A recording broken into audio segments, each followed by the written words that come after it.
All right. I am here with Luke Sholl, the lead actor of The Big Break. Um, you and I go way back in an interesting way. And then the way that I found you for this movie, there's a good story there.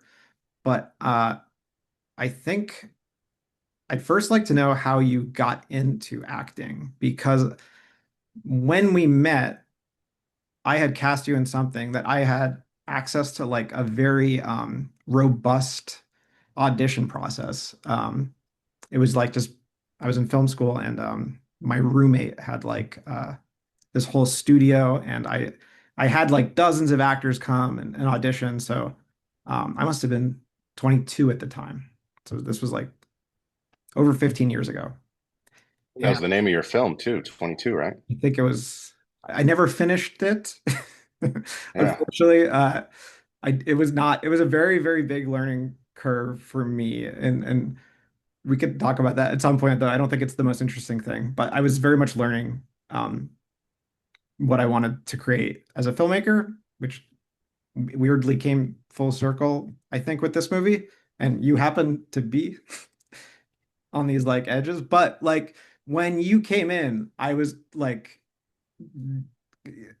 comedically, at least when I was first kind of looking for, I like it was just so obvious that you were like the person I was going to cast in this.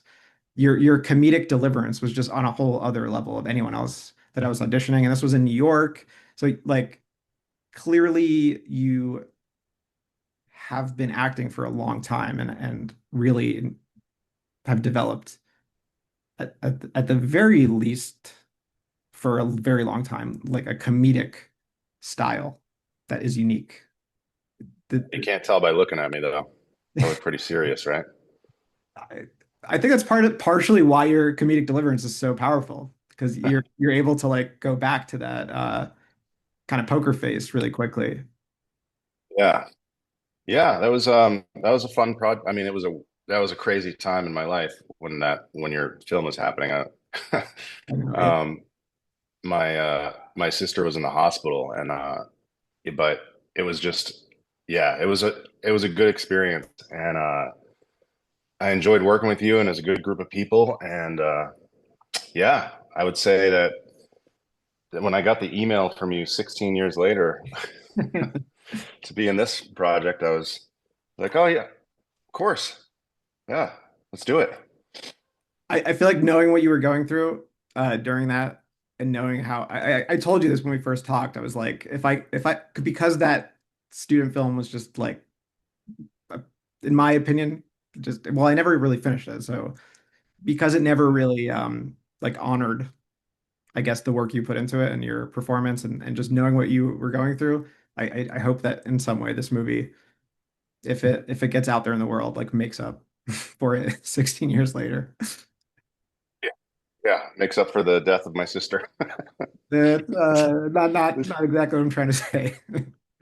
this interview is going to get dark. It's going to be good. I like this. I Um, had a feeling it's no, my yeah, it's. Uh, I think. Yeah, I think it'll. I think what we did is. It was a really, really. I mean, this one was so unique in the way that it came together and the whole experience of living together in the house for the duration of the shoot and uh, yeah, what a wild ride that was. So all right, I still so I meet you when I'm 22 in New York. Like where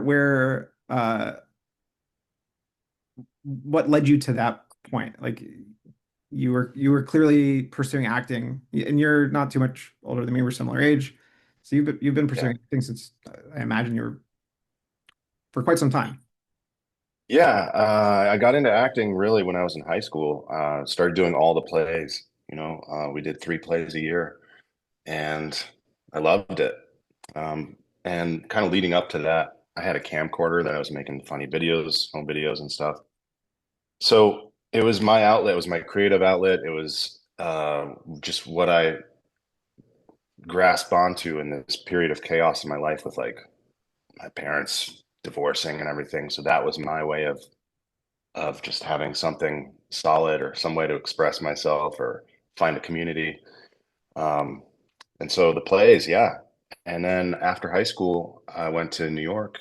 I grew up in Maine, and then I went to New York to study acting in college, which I don't think I would recommend. It's kind of a waste of money.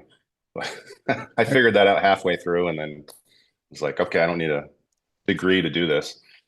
But yeah, and then started auditioning for student films and getting involved with UCB, Upright Citizens Brigade, improv classes, and then like college humor videos, and kind of built from there. yeah, that's kind of so I know that like all right, so clearly I wasn't the only one who saw this like this comedic brilliance in your performances. Uh I had seen so over the course of these 15 years, like I had seen you from time to time. I was like, oh my God, it's Luke. Like he acted in the student film I made. Um, and I think it was these like you did a lot of college humor videos, right? Like you're or quite a Oh few. yeah, Yeah. yeah. I think probably over 100 if you count Oh, the web series. Yeah, I encourage anyone who might be watching this to go check them out. They provided a lot of entertainment for us while on set. Um, yeah. Those are fun. Always a good time working with them. And it was back in the days where like College Humor and Funny or Die were like, you know, the two big comedy websites. And yeah, just pumping out content left and right, but sketches. yeah, you like I don't know, you became a familiar face.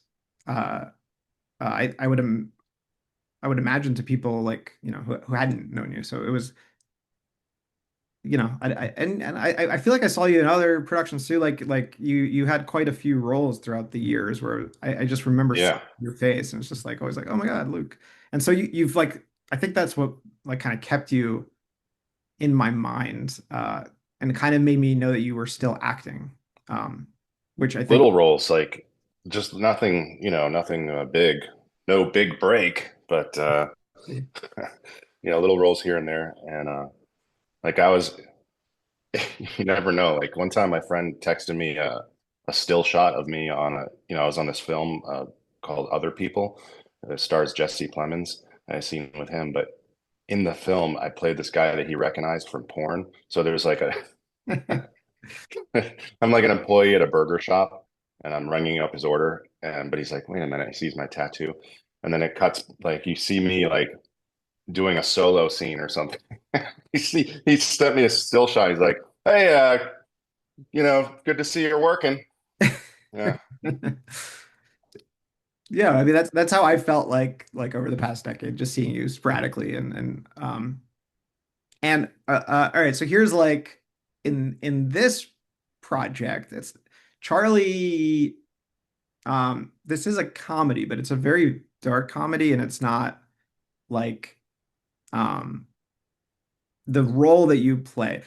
I think one of the big things, and when I say I want to make it up to you, is that I don't think I was a good writer, especially at that Yeah, I've time. been meaning to talk to you about that.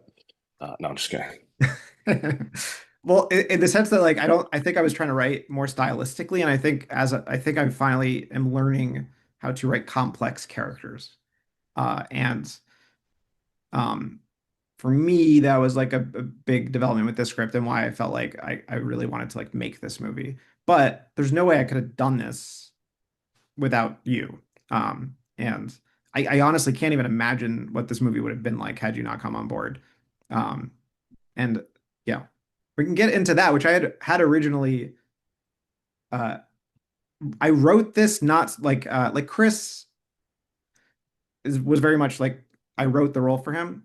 I had other people that I was like because I didn't really expect to like I thought this was gonna be just me with equipment and you're in Atlanta so it was like there was an expense to fly you out and like like it I wasn't sure how like shoestring this was gonna be. And so originally I wrote the script with like people in mind, and the person that I wrote Charlie for, I like had a health issue, and so luckily this kind of turned out that I not that he would have not done it justice, but you, I think, brought this level that I just really, really was not expecting. Um, and I want to, it's not just your performance, which I want to talk about, uh, but it's also what the effect that you had on the rest of the cast. But I guess the first thing is like I realized what a good actor you are, not just comedically. And I think because I've seen you like so much as like doing kind of almost slapstick comedy, you just have that. You get dark, you can go dark and like silly Yeah, so quickly. But you are really good at doing like nuanced, dramatic performances of a complex character. thanks. That's what this was a really great opportunity for me because, like you said, like all the college humor stuff, you know, that was one of the problems is like my whole reel was just clips of like character, Dr. Manhattan and like, Yeah. comedic stuff from all these sketches. And then, it's great for that thing, but people who are casting dramatic stuff, they don't know if you can actually act. So I was like, I gotta do something about that. But it's not like I never did dramatic acting. I have a theater background and everything. It's just, but yeah, this was this character and this film offered a lot in terms of like emotional range and just complexity and conflict and yeah, so it was a fun thing to sink my teeth into.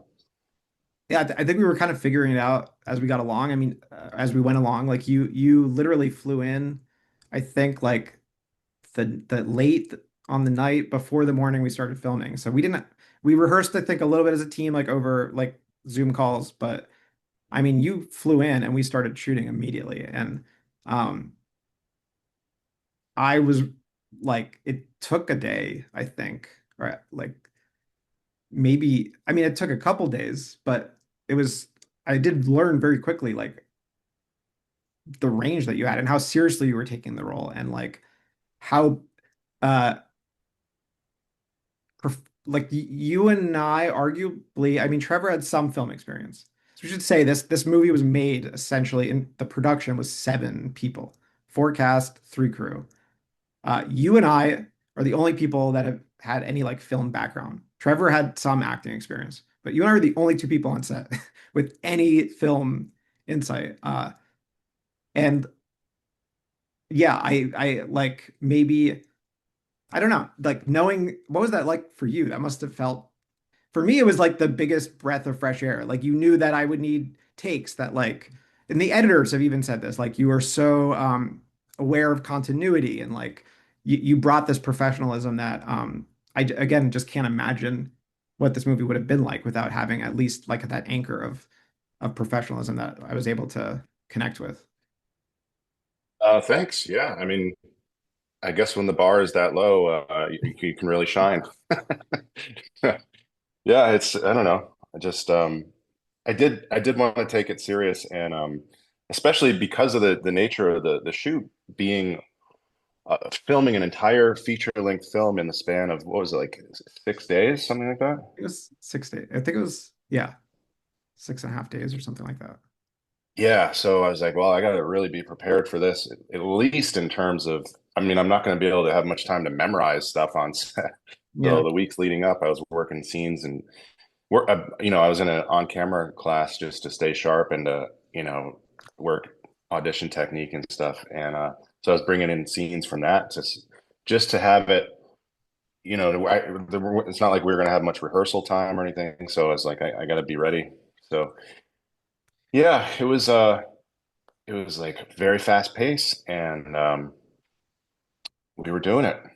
Yeah, I almost forgot about those, like that you were workshopping these scenes and you would send me these videos. So I Yeah. I had anticipated that you were taking this as seriously as I'd hoped. But I think once you're on set, um, and once we started filming, and I realized like some how some of these scenes were going, um, I don't know. I think we all agreed, and I think you summarized it best. And you sent a very, very touching email to all of us that I think really affected me. That you just like kind of explained what this like movie was for you, and knowing that you kind of felt that same like magic spark, having like an acting background and having film experience, was the first like moment that I was like, okay, I'm not the only person who's in film that felt like this is something special. And so it was really nice to like hear that you walked away from it. Yeah, not just the film we created, but the experience doing it. Everyone coming together like that under those circumstances and just making it work. Which Late nights and just yeah. living in the same house together. Um, I didn't know anyone there except you, but barely from 16 years ago. And so, it was risky, but man, everyone was super cool. Like you put together a good team and we had a blast. Well, that's the other thing I want to talk about is like I don't you also you were like an acting coach. Like as I directed and worked with the actors, like that is what I want to do and I did that as much as I could, but I was also like, doing a lot of other roles Yeah. with like camera setup and lighting and sound and just trying to like manage all this other stuff. So you were really the one who's like you were rehearsing with everyone in between takes in the evenings. Like it was you like and you like I think everyone looked up to you on set as like the actor. And you brought like some quality out of everyone. Uh, I don't know if it was like a passion for acting that they didn't know they had, but um, somehow you elicited the best performances out of everyone. And I'm not quite sure how you did it. I mean, I know a lot of it was just you guys were bonding and rehearsing a lot, but it was very clear that you were also not just a great actor, but really good at getting people without acting experience to give good performances. Thanks. And I would never impose that on anyone. I only helped out in that capacity because I was kind of asked to. Like, I'm not the guy that's like, hey, I have some notes for you, buddy. Like, let's, yeah, I think you should do it this way. But no, it's just, hey, if people are open to it, if they want it, then I'm happy to do whatever I can based on, my experience in this. And it was fun. It was really cool. Like if if you can take your ego out of it and just have fun and be playful and you can accomplish a lot, I think. Yeah. Yeah, it was but at the same time, you also elicited from Tim, for example, uh I think a lot of people like are very I mean, especially me having known Tim and from the context I know him, like that like the fact that you got emotional, dramatic scenes, not just acting with a phone or a person on the phone, but you elicit like Yeah, that was really serious. that. I mean, I I think mean, you both, yeah. You as an actor, Tim's, I could see getting to that place, but you somehow got Tim to like basically pour his heart out in scenes in a dramatic way. yeah, I got to give it up for Tim, man. He pulled through with that because that was the worst possible circumstance for especially a first time actor to be Yeah. in, where you have to act basically via FaceTime in a secluded room by yourself. You got a ring light in front of you, the camera's right here, it's Yeah. all black, and then it's just him in an uncomfortable chair sitting. He can't move because he's supposed to be an AI guy. Yeah. uh, and that's a whole other level of complexity of being AI. Like, and And, then and he he's got to can't do these see you. emotional scenes with me, and I'm not even in the room with him. And he can't see you. We should say He like the can't see FaceTime me, the and FaceTime then was only one-sided. and then there maybe even be a slight delay. Yeah. Uh, yeah, and we just made it work. We just worked through it, and he was humble, and he really wanted to do well, and he worked, and he made it work. So props to Tim, man. And well, what about Trevor and Chris? Yeah, Like Chris, he's done stand up, no acting experience. Trevor walked away from this movie. I'm interviewing him soon. But if he still feels the same way that he expressed how he did on set, it was like this experience ignited in him like his desire to act. So clearly, like those connections were happening. I mean, everybody that's watched this movie that like has come on board or like or at least I shouldn't say this movie, like my cut of it at least that got people like sort of working on it in post-production. Everyone just kind of falls in love with Doug.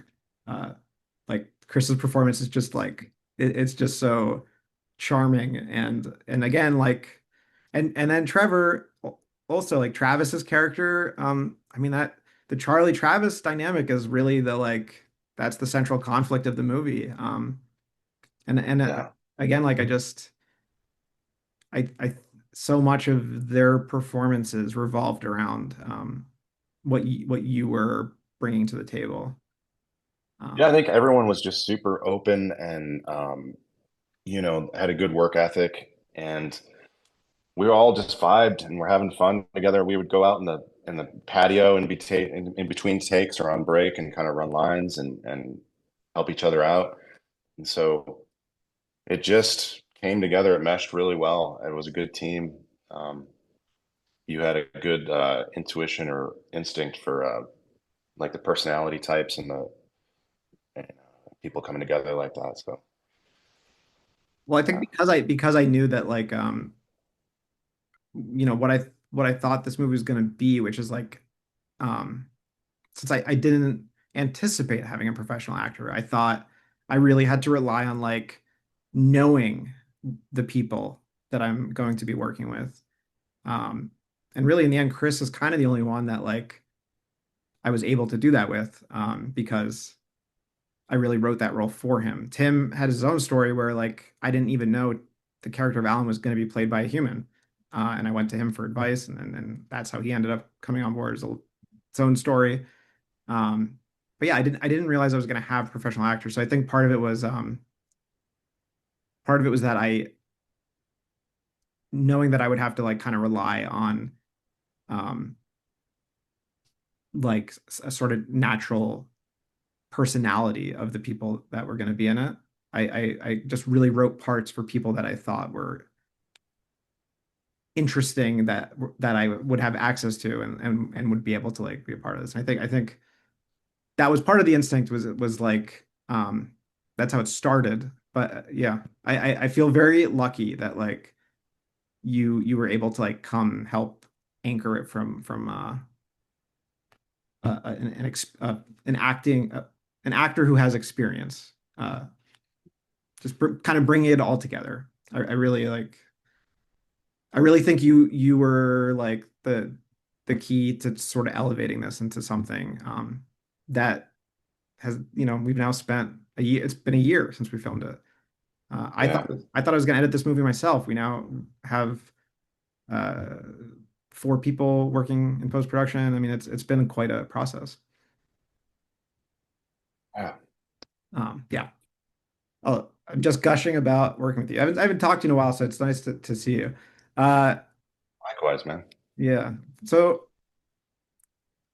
I guess what is your I want to keep working with you. What like are you still pursuing acting? I mean, this must be tricky and a Yeah. difficult pursuit. I imagine it's similar to trying to be an independent filmmaker. It's a breeze. I don't know what people are complaining about. It's so easy to get work. Yeah. The industry is filled with people that aren't pedophiles or anything like that. Um, no, yeah, I've been like lately I've been doing a lot of shorts. And then while I was on set filming this, you may remember Right. I booked that show.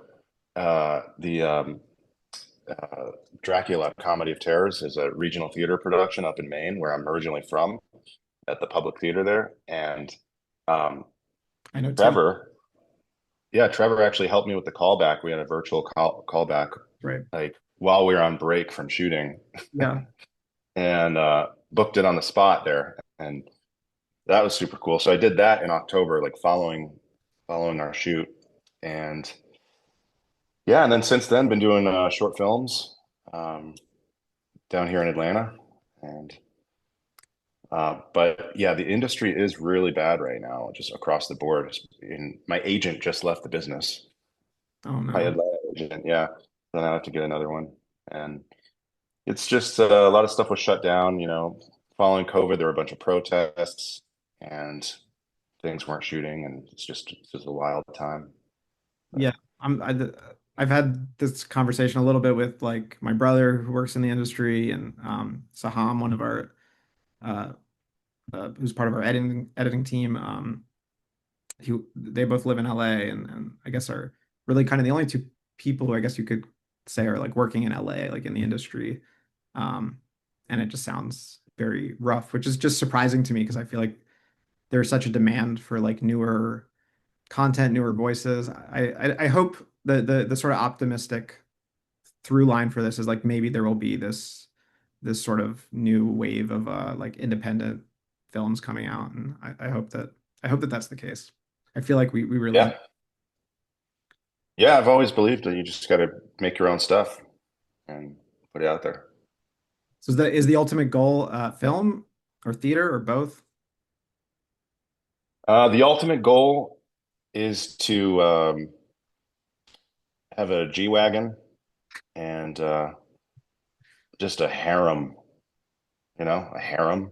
Yeah, Um, no, I love doing all different types. I love sketch. I love, um, you know, dramatic acting, film, TV. It's nice to have a variety of stuff, you know, yeah. but I'll take, I mean, you know, take what you can get in this market. Yeah. Well, I certainly still believe in your acting chops much more so than I did 16 years ago. Now that I got to see like the true range that you have. Yeah, there I could talk about certain scenes, but I just want people to like experience this film. But the one scene that I will say that I think I was just like, this is the scene with you and the emotional scene with you and Tim was like the first scene that we shot where I like the hair stood up on my arms and I was just like, this is something truly special that we're doing. And then there was the scene, Then we had to reshoot it because it was too dark. yeah, I actually, yeah, well, I'm glad we reshot it. I don't know, I don't know what, I don't want to say anything about what's going to end up in the end, but I will say that the editor who like went through that because we organized it by scene. So because we had shot that scene twice and done so many takes both times, I think it was like it just looked like it was by far the scene that had the most takes um when you added it together. So it looked a little bit, I think, insane. And I think part of it was just that it was such a like special moment that I just kind of one wanted to make sure that it was perfect and that I captured what we were experiencing and the performances you guys were giving. And two is just like it was just so fulfilling as a director to watch this come to life that I just couldn't stop filming. So I'm sorry I kept putting you through that. Uh, It's all right. I was even though it's like a really emotional scene, it's like when you're doing work like that, like you can keep going, you know. I mean, there's only maybe only so much you can so many times you can get to that level emotionally, but just working like that in that intimate setting is it's you know, time will fly. I think people were like, "Are you guys still shooting that scene?" yeah. I think you and I, we also had that like we have with the film background, like understanding like scenes require a lot of takes. So like just the fact that you were always willing to do another take was like uh you know, I think it was really fulfilling again as a director. And yeah, it was like I had to take advantage of that when I could get that because you were offering so much range and we're just always willing to keep going. Oh, But I love doing a lot of I'll always do more takes. Yeah. the variety that you put on each take too, it's like very like uh you're able to offer like quite a lot. I mean, even just watching through the editing is there's so many different ways that Charlie can be pieced together. Um, and because of the sort of the range of delivery you gave in all of those takes, and we shot a lot, I should say. The editors were quite shocked about how much footage there is from 6 days of shooting. We pretty much were rolling nonstop. And what we're supposed to be like kind of, I think, 10-hour days, just we just went into the night and like we just kept shooting because everyone's kind of having fun doing it. Yeah, I Um, remember taking a shower at one point, and you were in the bathroom filming my shower, and I was like, "What yeah, is this normal for Hollywood?" that's on my the deleted scenes reel. Uh, no, but the only other scene I wanted to point out because I feel like it was like a really like profound moment for me was it's the scene where you wake up angry and Yeah, the it wasn't even in the script, but like the sort of mommy made me mash my M&Ms, that through line of you kind of having this sort of like um uh, I don't know, but the way that that went back and forth was like just I don't know. I never had that director actor like experience where like it was just I don't know. We were just kind of like almost cultivating this scene. We were basically improvising uh this scene together as director actor, and I don't know. That was like yeah. As Charlie loses his mind, and then you're kind of feeding me some lines too. You're like, "Do the mommy made me." These yeah, weird, like tongue twister lines to throw in while he's ranting. which I like as a director. I think you're like kind of told not to really like do that. You just to help build a character, but um I don't know. No, it worked. It was Yeah. so fun, and the result I hope speaks for itself. Or I think in that scene, like you gave the delivery, your performance is just like absolutely bonkers, amazing. So Oh, looking forward to seeing it. I know I saw an earlier cut, and I'm like, wow, I'd look insane there.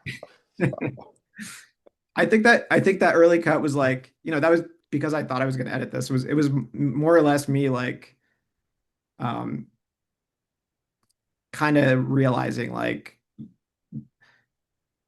I can't. One, I'm not an editor. Two, there is something really special here that I think we kind of knew on set, but I think it was even further validated when I was editing, to the point where I was like, I really need like this to be handled with like careful hands, and people who like know how to do this stage of things. I just don't. I think editing is just thinking I was going to kind of do it all. Like the editing is my weakest point. So I'm really glad that I like got to that point, realized that I wanted you guys to like see a cut. I was apprehensive because do also kind of wanted to wait for you to see like the finished film, but because it's been now 7 months of editing with a team, I kind of knew it was going to take that long because we didn't slate anything. We had no like we didn't syncing was the whole organization process for the editing team was a lot. So just getting that done took a while. So I knew that's why I wanted you guys to like see something. So that was like it was a double-edged sword. I was apprehensive about it, but I'm glad you got to see like sort of intuitively what I wanted to create, and hopefully the final film will still feel like a fresh experience for you. I hope that like seeing that. Yeah, I think if you just do 90 minutes of "Mommy made me mash my M&Ms" with Charlie's veins popping out and everything, that would be. I think I would watch that. Yeah. Yeah. That those that was like a fun like I that those sorts of things I think could have only came like with the vibe we had on set where we were just bouncing stuff off of each other, everyone constantly.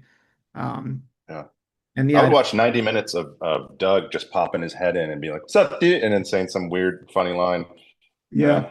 The chemistry between everyone. It was just and the I have some questions that other people have for you, but the last thing I'll say is the very first scene of the movie, which is what we shot first. I like and well, we shot it first and then we reshot it last. I think it was Yeah. like on day 7, like right before you were about to fly. We're like, okay, maybe like let's try to reshoot that first scene because we were not prepared for that at all. And I think Yeah. I personally wasn't from like a camera perspective. I just remember the way that it was shot was like I didn't really know where the camera was going to be. And once we started figuring out like the feel of the movie and how to block scenes, and um, I mean, we also spent like I'm thinking about like the ending scene. We like you, me, and Tim, and with that first, like we would spend a lot of time reconstructing entire scenes. Like we rewrote them based on what how the characters were evolving in the span of that week. We were all kind of like recreating, or I guess like building off of this script. It just took it to a whole new level where like you guys essentially like shaped these characters, and so every day scenes suddenly started changing because we're like this doesn't really fit anymore. Like this is so yeah. It's amazing how that we even got like an hour of completely rewriting and reshaping a scene into this worked. Yeah. And going back to shoot that first scene after shooting the entire week was my voice was shot from all the yelling from the later days of shooting, you know, when I'm losing my mind and everything. And so now I have to go back and do the first scene of the movie with this voice that's all hoarse. So I was like, you guys, I need some green tea with honey and lemon. I probably shouldn't be talking right now. I'm supposed to be playing a professional voiceover artist and my voice is shot. Yeah. Oh, that was a challenge, but I think it recovered just enough that it worked out, I hopefully. don't think it's nearly as noticeable as you think it was, uh, Yeah. if at all. I think, yeah, like just doing that, like because the first scene, like that charm of yeah, Doug popping in and like seeing this work, I like yeah, we just had to reassess it because I didn't anticipate it working so well. So I'm glad we reshot that. Uh, I do think like the opening in and of itself when I was editing was like the toughest thing to do. So that's something that we've really tackled with the post-production team. And there have been like there's like new stuff that you'll see in the movie. But let me go to some questions that people have for you. Um, Tanya asks, I guess so you might have answered some of these. What do you remember about working with Avi on his thesis film? Yeah, that was the first thing we talked about. It was kind of a blur because of everything that was going on with, going to the hospital and everything, and then coming back and shooting. Uh, so that was nuts. But I remember you being cool and everyone else, and it being a good time. I think the about the irony of like I must have had like 15, 20 people on my crew for like this Hmm. short film. And then here we are making this feature 16 years later with a crew of two people who have no film experience. Like it's and the end product just yeah, it's funny how like uh wisdom and age just like what you can do with how you can go so much further with so much uh with less, I guess. Or in many ways or maybe I just like kind of knew that my style of filmmaking wasn't going to be like a crew of 20 people uh because I just I so much of this movie like required that vibe, and to create that vibe you really need to have like a tight knit group where everyone can bounce ideas off of each other. Yeah, it was my experience of that movie is just I just feel bad because a lot of people put in a lot of work, and like I just never really finished the movie because I couldn't I wasn't happy with how it turned out, and it was really just a reflection of like I don't think I was ready as a writer, and I saw what that looked like, but I learned from it. Hopefully, that what I learned is shown in this movie. Then Tanya asks, and this is a whole funny a narrative to this from my perspective, but she asked, "What is your favorite cut of steak?" Okay, so I've been eating a lot of ribeyes lately because I get Butcher Box. It's like where they deliver the meat. You order online, you put together, the cuts of what you want, and then they deliver it to your door. It's frozen. And of their cuts, like they have filet, they have strip steak, and they have ribeyes, and the ribeyes are the best. So I've been just eating a lot of those lately. I just cook it at home, like I broil it, nothing fancy. It's real easy. He's asking this because of Got to your, be grass fed though. yeah, I kind of want to find your, I won't look for it right now, but your original request for, the food you wanted on set. Yes, I demanded what, grass fed beef.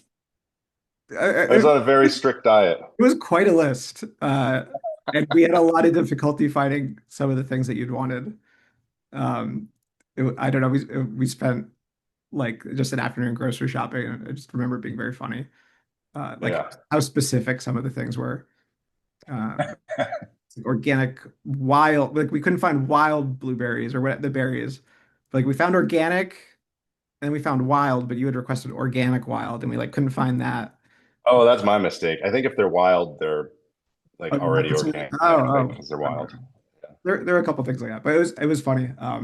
Yes, you were on a very strict diet, which, I think somebody actually asked this question. Yeah, I'm gonna these are both from Trevor, so I'm gonna ask a second question first. Um, this was a serious concern for me, and I imagine for you too, which she says, did you find being so ripped a disadvantage in the role of Charlie? You're a personal trainer. Yeah.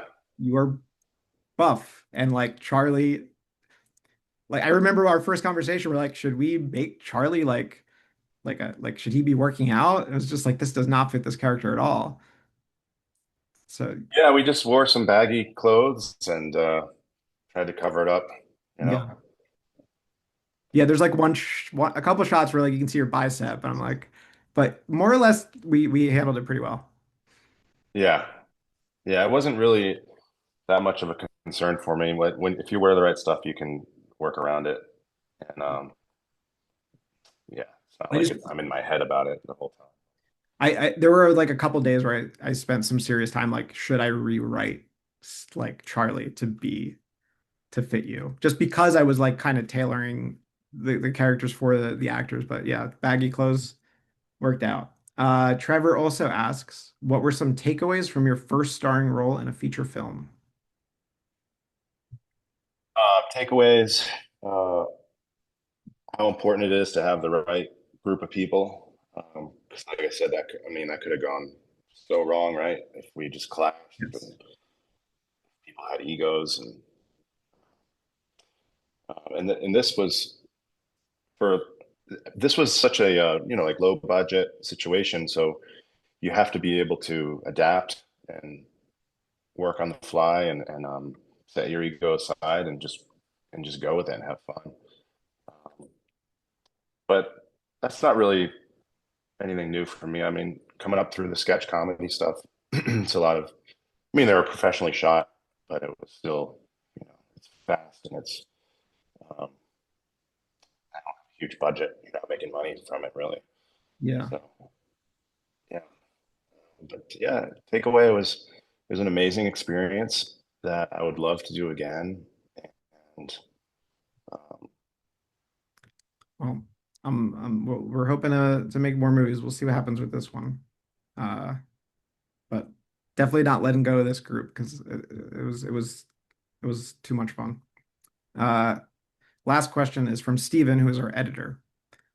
Uh, who you have not met the editing team, right? I've not really uh, introduced cast and post-production. Yeah, I have to arrange that at some point.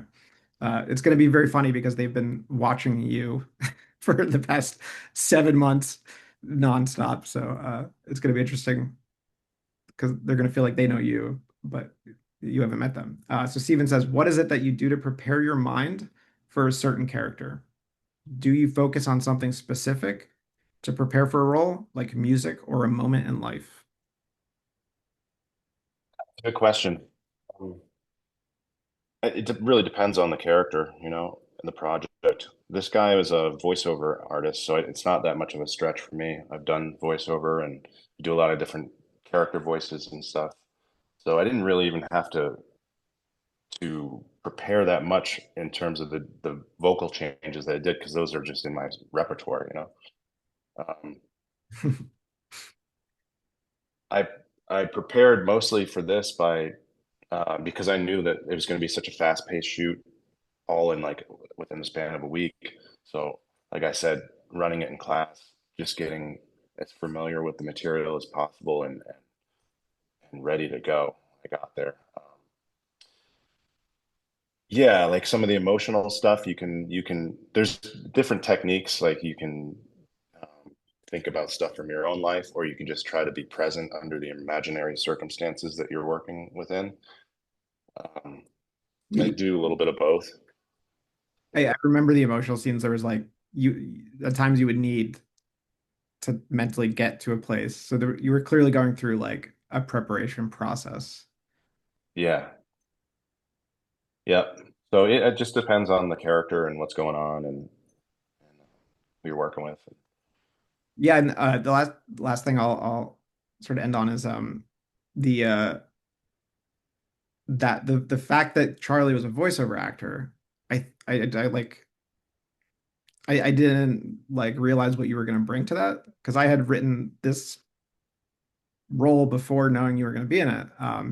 And like you really are a voice actor. Like your range of voices was like hilarious, and it just happened. It was very serendipitous for that. And I think going back to like the mommy made me mash my M&Ms, and like we really leaned in and kind of like escalated that because we realized you were so good at it. Uh, that the voice acting thing I think became even more prominent than I thought it would be. Yeah. Um, it's just from all those years of doing sketch comedy and just making my own comedy videos and performing. It's there. So I don't know if I read something once where it's like you'll eventually use all the stuff that you've gathered over the years. You know, like I find that to be true. I find myself using that even when I was a kid, like I was into magic, and then every once in a while, like for that stage show, I had to do a magic trick on making something appear, and so you end up starting to use all this stuff through Yeah. the course of your journey. It's Th pretty this cool. movie was 100% that for me. This was the culmination of like 20 years, literally 20 years since I like wanted to make a feature to actually doing it. And yes, for me, it's exactly that. Like I look at it and it's just like, well, it just it took every little piece of like what I have built over the 20 years and I just kind of distilled it into this movie. So yeah, and I got really lucky along the way. And one of those things was the fact that you were willing to come on board and take that risk. Really glad you did, and I hope we see you more out there because you certainly should be. The world should see the range you have, and I'm hoping this movie, at least allows us to make another movie. Because I'm excited to see more of you acting. Thanks, man. And like I said, it was such a pleasure working with you, and I'd love to do it again. So Awesome, let's do man. it. Thank you, Luke. Appreciate you doing this, and we will be talking soon. All right. Thanks, Avi. All right.